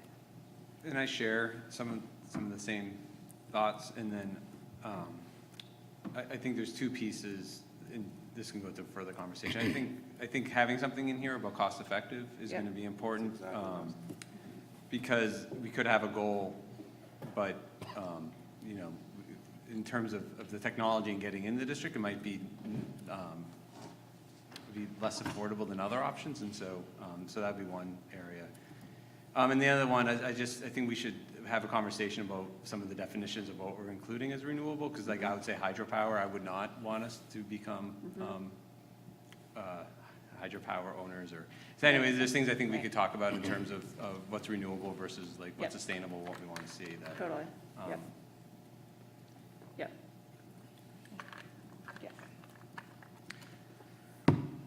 Great. And then, I mean, add the last thing, and it's something that we can work on in terms of language. Like, what do we mean by 100%? Are we talking about we're going to have 100% of our electricity from solar panels that the district owns, or are we going to purchase energy that comes from renewable sources? And those are 2 different things. Yep. And I think they could also guide how this board makes decisions on renewables and what's in the CIP and what's not. Yeah.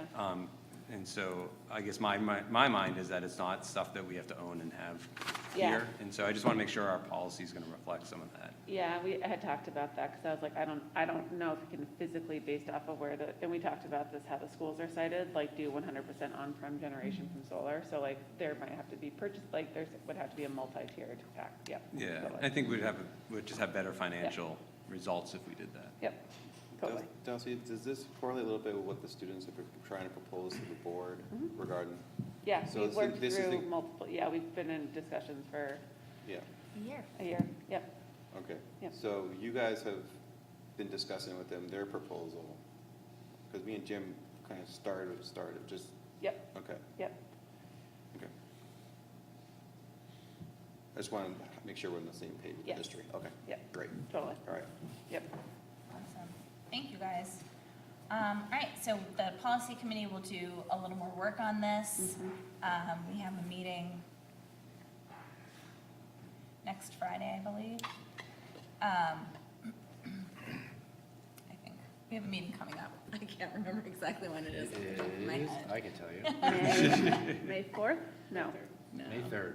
May 3rd. No, not the school board meeting, policy meeting. Oh. Yeah, I was trying to remember next policy meeting. Uh, So we have a meeting well before our next April school board 22nd. meeting. It's April 22nd. So we will be able to the committee will be able to get a draft out for folks to really take a look at it. So we can have a broader discussion about this at the next board meeting. Great, thank you, Dulcie. Yeah.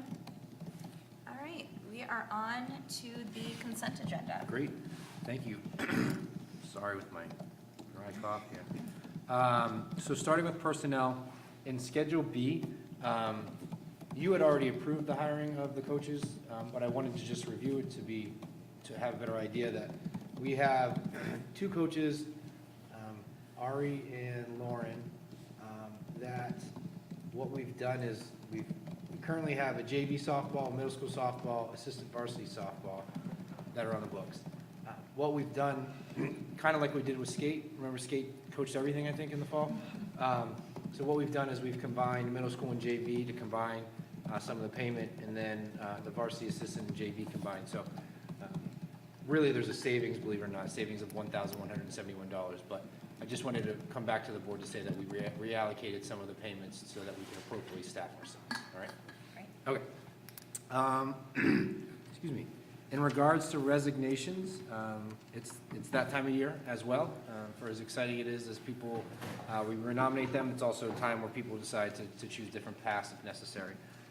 So we actually appreciate early notification. It allows us to post the jobs, begin the interview process.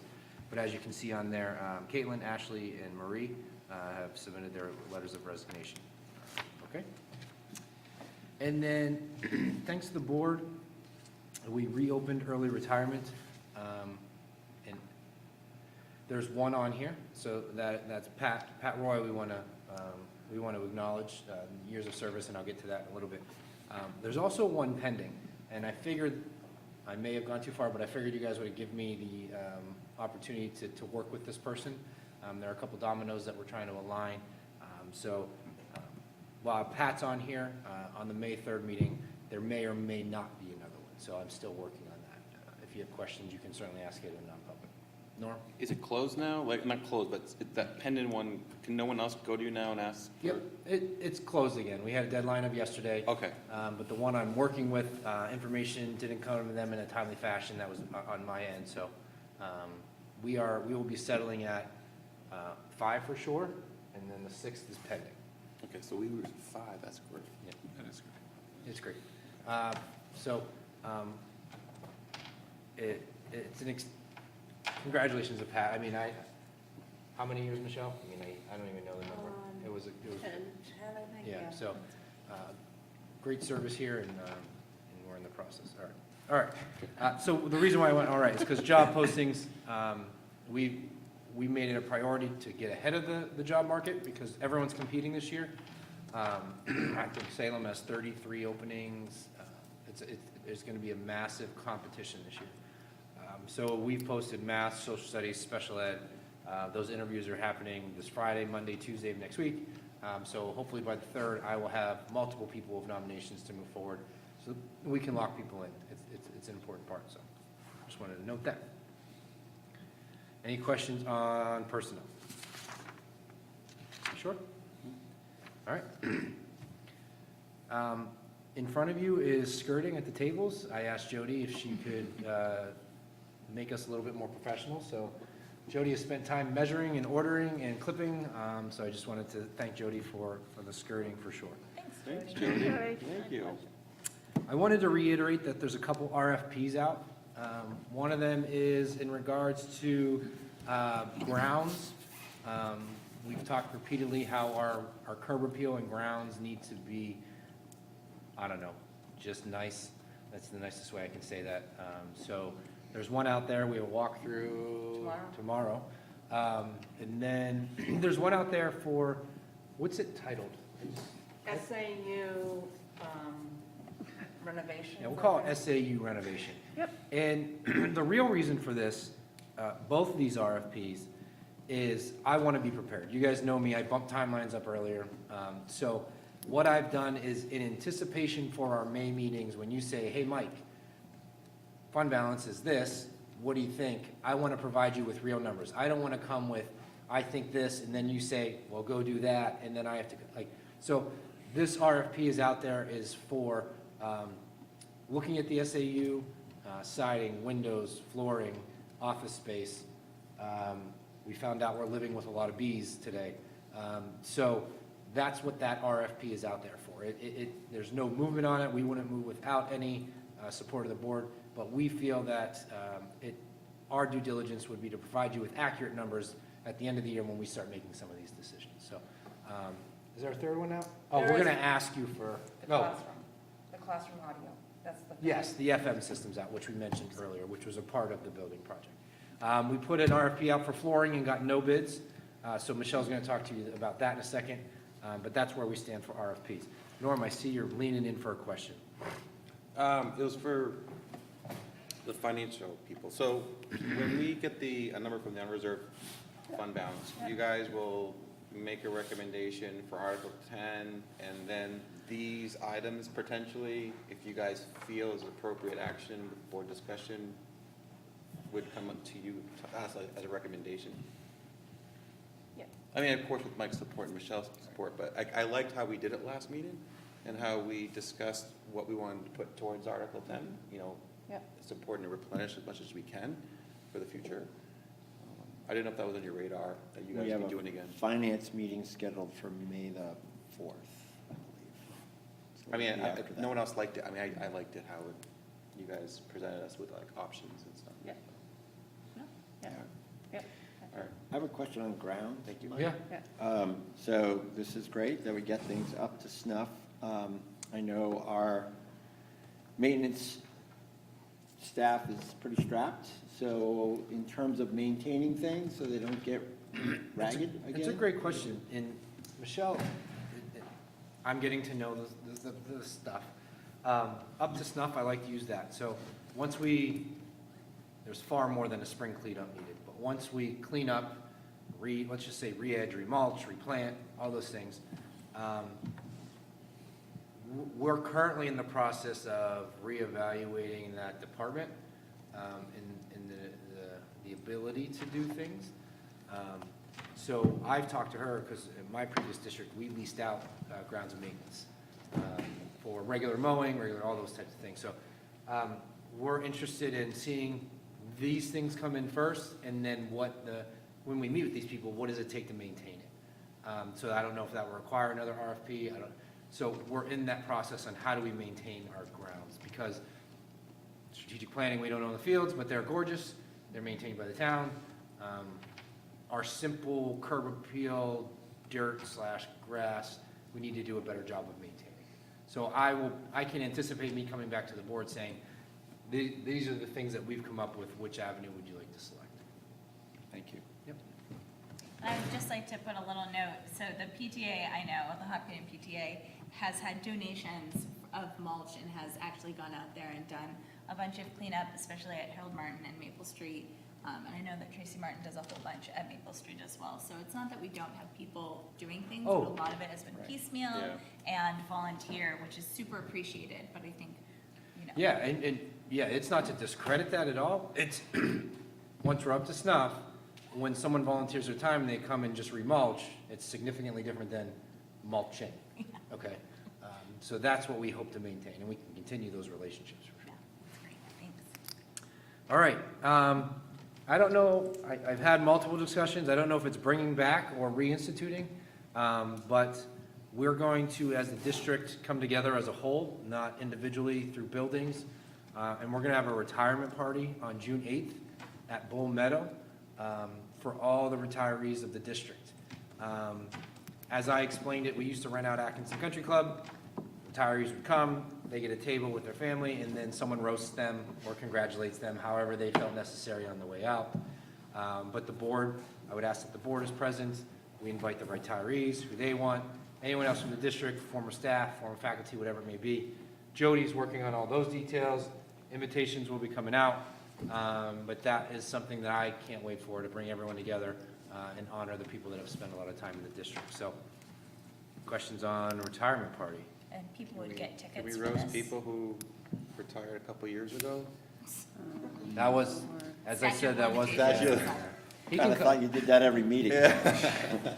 But the timing, I believe, I think it starts at 5, so we want to make sure people there, and then the dinner's at 6 and all that type of stuff, so. At Bull Meadow? Bull Meadow. It is the place where we went to prom last year? It's Yep, prom and last this year. and It's this that And big, this year. beautiful barn in On Concord. Bog Road. Okay. Yep. Hopefully we don't have a bunch of kids. So those invitations will be going out with an RSVP, so we can do head counts and all that type of stuff. All right, printers updates. Just after the last meeting, your approval, we've started that process, but more Matt has logistic meetings. All those things are now in motion. So as that process, I just wanted to keep you in the loop because that was a big commitment for you guys. And as we move forward, I'll continue to update you.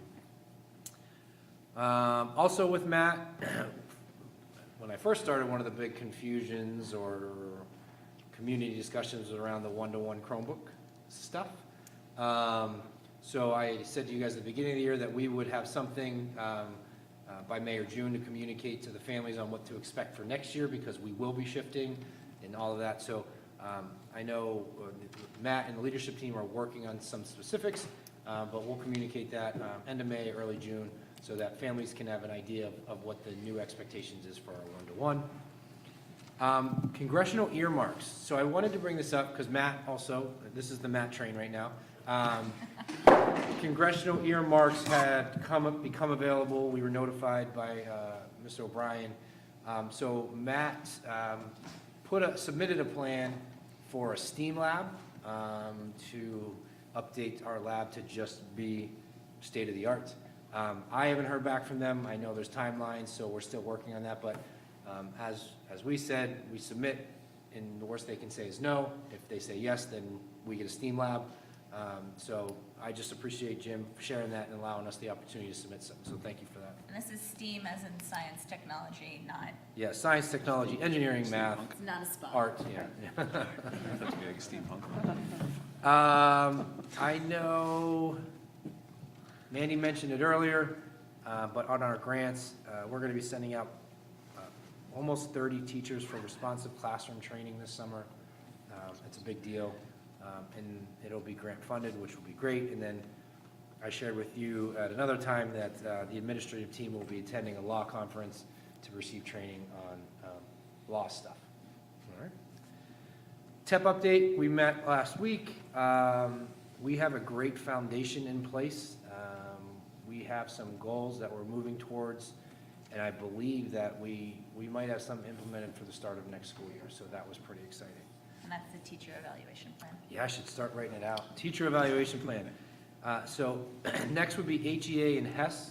I want to say Our unions. our unions.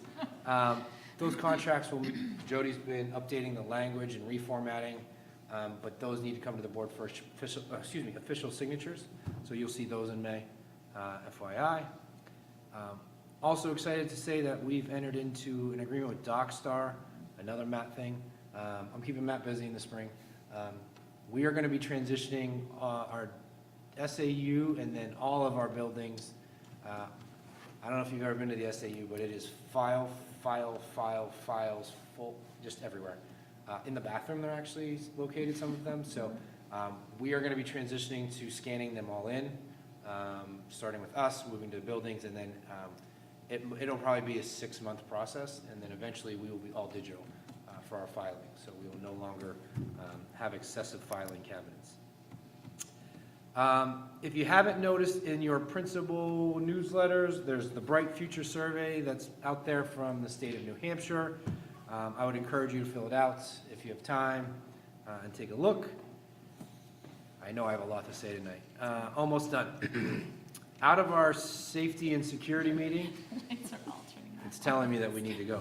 Out of our safety and security meeting, there was a discussion around the possible need for a generator for Harold Martin due to the fire suppression system. Now, Michelle did an outstanding job in working with BPS and going back and finding the minutes and the notes that if we were up to code and the code was a certain amount of power outages, blah, blah, blah, over a certain amount of time, then you did not need one. And at the time, and still now, we qualify for code.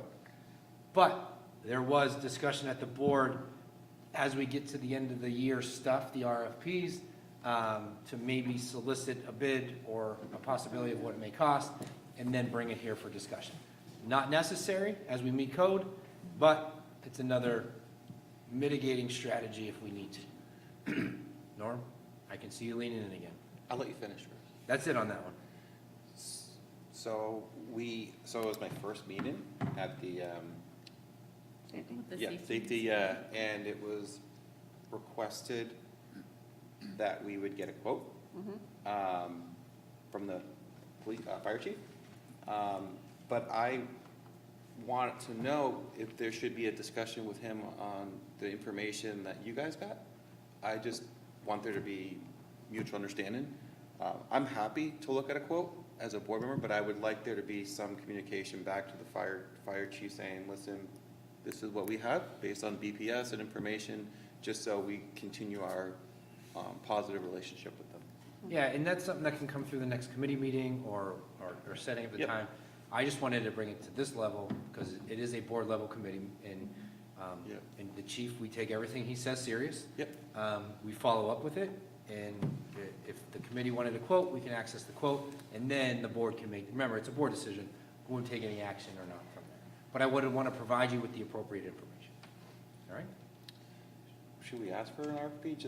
I mean, he specifically asked for it. I don't think it hurts to get an RFP. It doesn't mean we're necessarily going to move on that, but at least it gives us a number in our head to like. And it also can become part of the CIP, like all those things come into play, so. All right. New fence update, the Mr. O'Brien fence. Met with Neil last week, and I think I already updated you guys. It's coming in around 30,000, it looks like, and we're gonna split it, and they're gonna begin the work as soon as possible. Our new fence was put in. Our new fence, meaning the one you approved, I think, June of last year. So the ground thawed out. If you go to the SAU in Maple Street, there is now a white fence there. Neighbors said they were ecstatic. She's thrilled. Yes, so that worked out well. Last but not least, a silverware update as we talk about renewable energy. Yes. Silverware has gone into place at Maple Street. Yes. With appropriate washing. Met with Amy Roth today. She said it's going really well. They're going to look at piloting another school now. So they piloted one. Staff hasn't been overwhelmed. Kitchen staff hasn't been overwhelmed. We're going to look on moving forward to try in another school. So with that, I pass it to Michelle. Sure. So the first thing I want to talk about is, Mike talked about it a little bit, oh gosh, I think it was a couple months ago, I did a flooring RFP. Sent it to directly the two companies that did the building project, Carrie's Carpet, put it in the paper. No one ended up responding to the bid. So I'm asking for the board to waive the bid policy for flooring. We did have one of the companies, I got a hold of Gordon, our owner project manager, and he got a hold of one of the companies used for flooring during the building project, Snowling. And so they are coming out and they are going to be looking at and giving a quote, but obviously we have money to do flooring, we have needs for flooring, but we need a flooring contractor. I'll make the motion. We're looking for you to waive bid policy to allow us to solicit quotes. So I make that motion, what he just said. Okay. So you motion to Yeah, waive waive, the yeah. bid policy? Okay. I'll Perfect. second your motion. Any discussion? No? All in favor? Aye. Any opposed? Thank you. Great. So now we're on to donations. So we have one that doesn't need official board approval, but, so just, we've had the other ones, the wellness coordinator money that we get from Health Trust. The middle school, for $125, I believe we're gonna get the high school check part of this. It just hasn't come in yet, but, that's gonna be done. There is one for approval, though, that's $1,000. The baseball team did some work this weekend at the Lynch family, and so they did a $1,000 donation, and that will go to the baseball fund. Can I ask you a question about that? So Yeah. if this was a team fundraiser, why do we have to approve? Because it's not really a donation. I mean, the Nordic team has done this for years, where we do fall cleanup and we don't. I was asked to put it on here, so all, the board does have to approve all donations, so, I guess probably because it comes from one specific person, and because of the value, they probably thought, Because but they did it as a foundation instead Yeah. of as a personal. Yeah. But you're right, like a wreath sale or something like that, that wouldn't come, but that's kind of like a donation, but yes. So that is the donation. The last part of my financial is the financial for March. So a couple positive things. So remember that we still have free and reduced lunch. That's free for all. Everybody gets free for breakfast and lunch. And then what happened about a third of the way into the year, the government increased that rate so that we're getting a lot more funds than we used to get. Now we know that it's not going to be free for all next year, so that is going to be a challenge for us to Actually, make. just as of June 30th, so even, Right. even ESY will not be, okay. Right, yep. And so we're going to be trying to work on figuring out how to get a hold of our parents, guardians, to let them know it's very important to fill out the free and reduced, because that drives some adequacy additional, that drives some Title I additional money. And there's lots of school districts, BAs, and for us, I'm worried too, that we just don't want that to drop off. And so we already make it pretty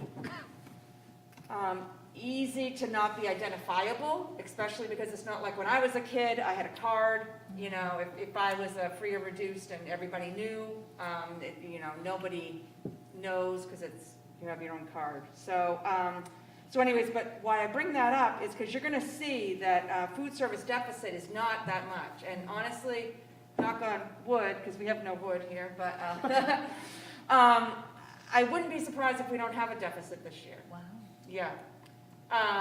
Because I'm being conservative on the money that we're going to get, because I don't know once it starts getting really nice, are people going to, you know, I'm just worried about, even though it's free, are we going to really see a drop off? I know the money's going to be there for whoever gets it at the full rate, but that leads me to the conversation of, so the food service director and I tomorrow morning are going to meet to talk about looking at the food service rate for next year. So for last year we didn't have to do it. There's called a PLE tool. So I have to do a price lunch equity tool document for the state that makes sure that we're charging enough based on how much money we're getting from the government, so that we're not trying to, you know, subsidize off the government. And so a few years ago, we did have to increase our rate because we weren't charging enough. So we're going to start to evaluate that, and then Finance Committee is going to look at that and preschool and some other things at our May meeting to see if we're going to bring anything forward. And I just noticed, so I'm going to have to change it, I'm sorry, when I copied over the column, the last column of the financial, it should say 3/31/2022, it says 2 rows of 228. So I apologize for that. I will change that. But the numbers are correct. They're totally different numbers. Where is that again? Yeah, on the second page, so behind the memo, where it talks about what our amount to reduce taxes, so this Oh. page here. Yeah. But where we are today, as of March 31st, after the money that we committed to the community for the warrant articles, not the 100,000 that we committed as part of our budget, but we'll have about 627,000 and change left. So then we take 100,000 that we committed out of fund balance, so we'll have 527,000 and change as of right now. And also in the packet was also the third quarter detail.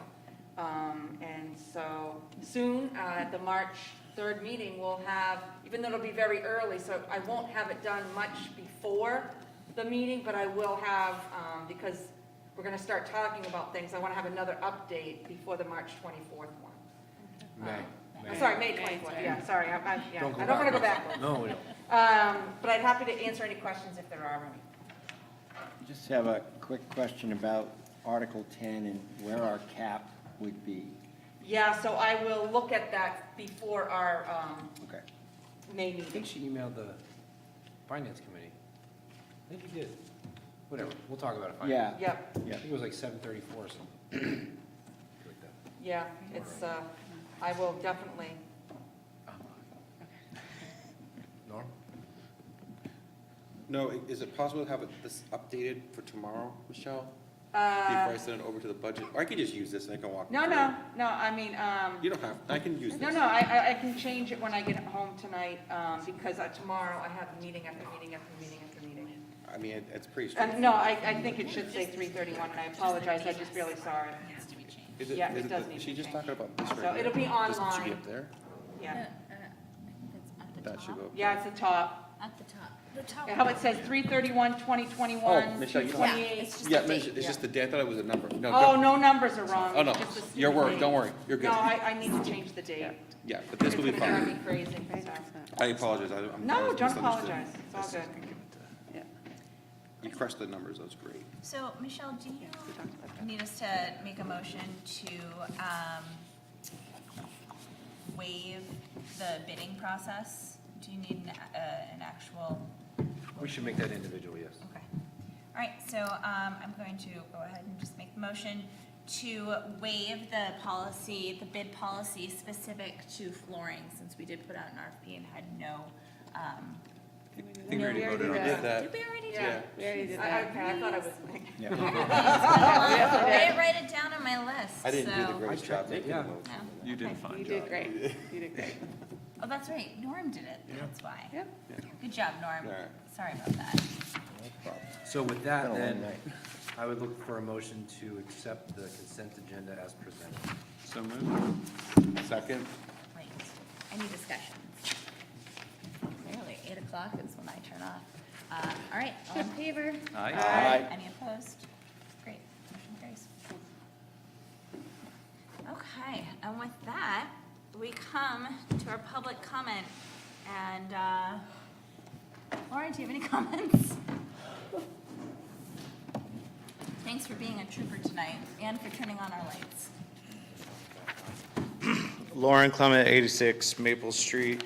I guess one thing I'd like to focus on that stands out tremendously is H, Director of Curriculum. I think that keeping Rebecca Gagnon in the system seems like a great thing, but I'm pretty confused. I didn't even know there was an interviewing process going on here.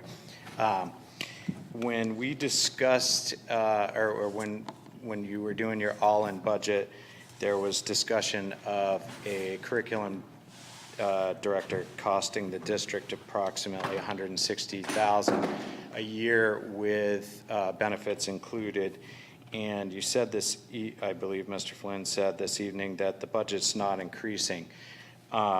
I don't see how that's even feasible. I get that she resigned from her position and you hire a new hire, there might be some saving there. But as well as when hiring and adding a new position, you clearly need an office, you need a desk, you need a computer.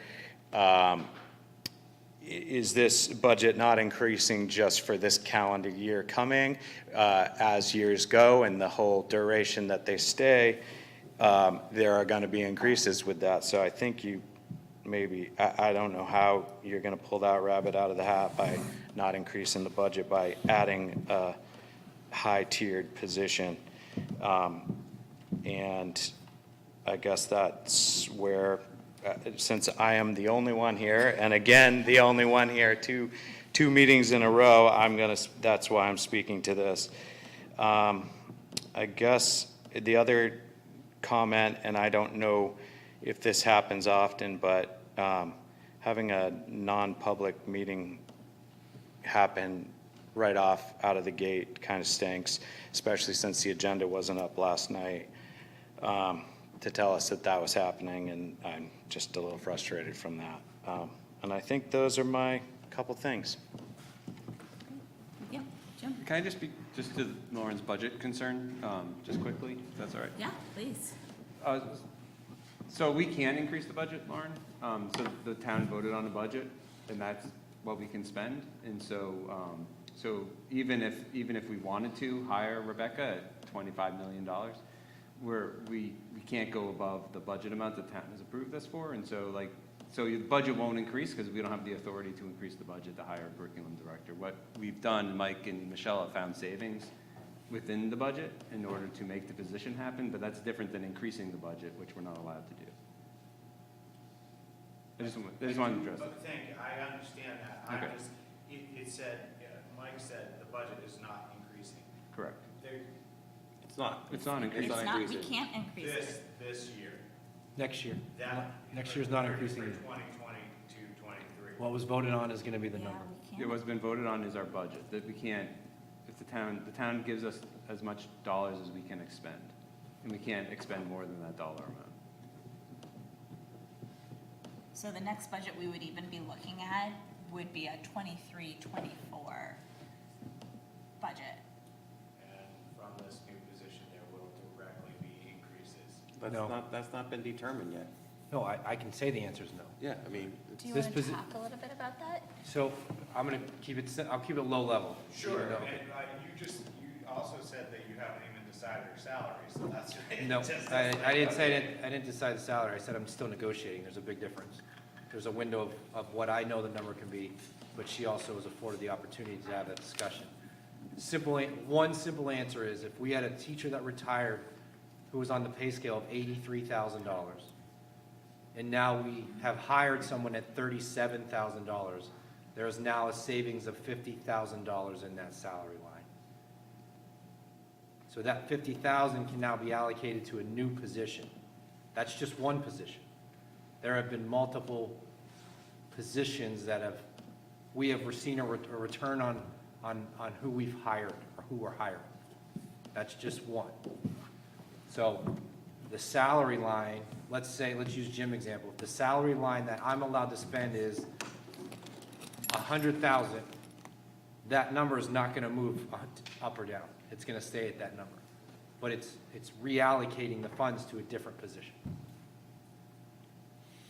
Does that help? Can I? You can do it. I'm just trying to explain. Yeah, no, I think that this has been, a discussion that we've had at Finance Committee in terms of hiring practice and how it impacts long-term on the school district.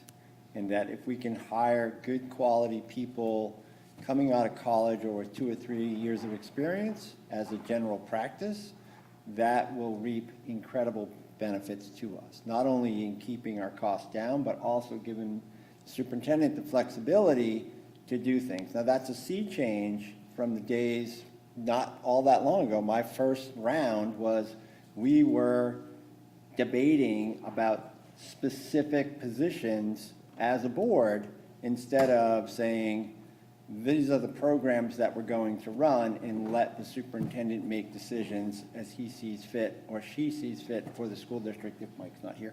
Sorry, but you are here. So I think that, you know, this is a very different way for the Hopkinton School District to operate, but I think the idea of hiring practice is probably the critical message here. We have got to do a better job acquiring new talent early in the step process. And I believe that is the focus that we're moving forward with. And there will be savings there that's going to allow this flexibility. So I have the same concerns that you do. I think that's why it also didn't come until just a couple weeks ago when we could say, yes, we will be able to do this. So, but yeah, the budget can't change. The voters have told us what we can do for the next, not just this school year, but the next full school year. And she'll be here in the next full school year. Does that help? I think you can also, feel free to, I can talk to you on after. the nose. Yeah, if you want to just schedule and sit down with Mike and walk through some of that, that may also be helpful. Because I would not want a misunderstanding to get out that this will automatically increase a budget that has already been set for the 2022, 2023 year. Or an assumption that it's going to be an increase next year. Yep. Don't want that out there either. Based on this. Yeah. So, is that good? Awesome. We'll go with good. I'm gonna drop it, but I'm not, I'm struggling with it. Okay, I encourage you then to reach out to Mike. All right, so that is it for public comment because we only have Lauren tonight. So we're moving on to other business, old business, and committee updates. Other business, old business, committee updates? No, great. If anybody has a topic they would like the Finance Committee to consider, shoot it my way and we'll add it to the agenda. If there's something that you're thinking would be a good idea for us to discuss, that'd be great. Can I clarify the non-public in the agenda posting? Are we okay with that? So with your second concern, there are things that pop up minute to minute, and so that's why the agenda had to be adjusted. Our practice is not to hold a non-public. There was a significant reason to have that at the beginning of the meeting. Yep, and actually I think we can go into non-public for a variety of reasons during meetings. With that being said, we do have the need for an additional non-public tonight because we only tackled one thing earlier that needed to be tackled. And so if there's no other business that needs to be done, I'm going to make a motion for us to go into non-public under RSA 91A:3, 2C for reputation. Second. Okay, and this is, any discussion? No? It's a roll call vote. Yes. Yes. Bob, yes. And yes, all right. No decisions, just. Nope. Okay. Nope, there are no decisions. This meeting, when we come out, we will be doing no other decisions.